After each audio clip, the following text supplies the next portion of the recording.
Now, there's been tear gas and violence again across Turkey as hundreds of protesters clashed with police. At least one person has been killed.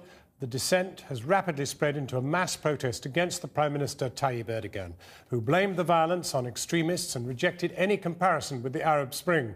Turkey's Public Workers Union is calling for a two-day strike in support of the demonstrators starting tomorrow. Our international editor, Lindsay Hilsum, is in Istanbul. Building the barricade with whatever's at hand. Another night of street fighting in Istanbul. The police just a few yards down the road. The protesters were goading them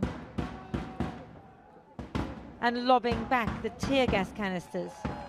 This was a game, but a dangerous one. The air is thick with tear gas now, but that's not deterring the protesters. They're bringing their barricades down towards the police, who are still shooting tear gas, even now in the night.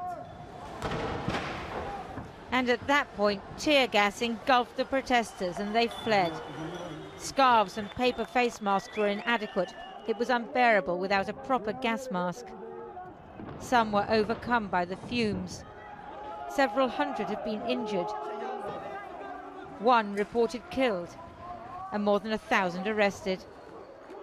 Not everyone was well prepared for battle, nor entirely clear about their aims. We are not terrorists, we are not hooligans, we are just living normal people in Turkey, and our Prime Minister is ignoring us. It's a huge movement, nobody thinks about it because we're oppressed, and now they're oppressing us. That's our reaction. You live in a democracy. Come on, come on. A mosque became a makeshift clinic. Tear gas inhalation is the most common problem, but some people were hit by canisters. The protesters commandeered a digger that the police had been using to dismantle barricades. This was their prize, the victory of the night. By the light of day, the police reclaimed their excavator. The protesters' flag still attached. Today, the Turkish president seemed to be appeasing the protesters. Peaceful demonstrations are part of a democracy. That's how I see the events of the past few days. And I would like to say, messages that have been sent in good faith have been received. When the time comes, what needs to be done will be done. And I'm sure you've all already seen signs pointing to that. But it's good cop, bad cop. The more powerful Prime Minister said he didn't understand the message and blamed his political opponents for misleading wayward youth. They may have tricked them into the rebellion. The extremists may have done that as well. They have networks in every city. They gathered in Gezi Park again this afternoon. If Prime Minister Erdogan dropped his plan to turn it into a shopping mall, the trigger for the protests, many people here would go home.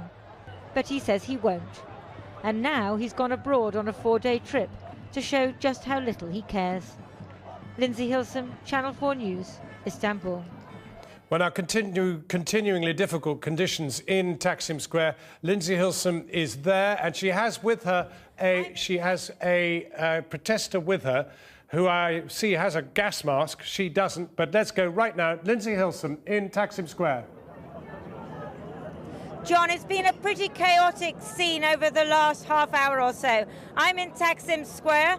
Looking behind me, I still see quite a lot of protesters, but the huge amount of tear gas has just wafted across the square. A lot of people ran away. We had to put these on, our gas masks. So clearly there are a lot of people out tonight, and the police are also out tonight. Now, I am joined by a guest here in the square who's braving the tear gas. That's Sezen Yalçın, who's one of the activists. Sezen, I see you here, or you've got this gas mask as well.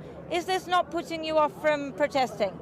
No, not at all. Like thousands of people who have been resisting here since the last 7 days, we are all here, and the tear gas is not dispersing anybody. It's just make this crowd bigger and bigger every day. But why? You don't have any leaders, you don't have a very specific demand. We definitely do have specific demands, and it all started with government coming here and destroying all this park here in order to build up a shopping mall like they are doing in every part of the city.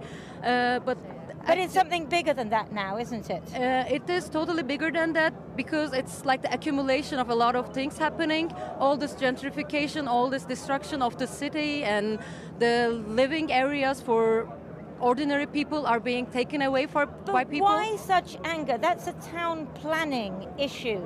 And yet people are talking about your democratically elected prime minister as if he's a dictator. That's not planning, that's dictating some neoliberal policies which is going to serve only government, filling their pockets, and that's all. And nowhere in the world you cannot see taking away natural places in order to build shopping malls. But you're a minority, aren't you? The Prime Minister was elected with more than 50% of the vote. That's true, that's true.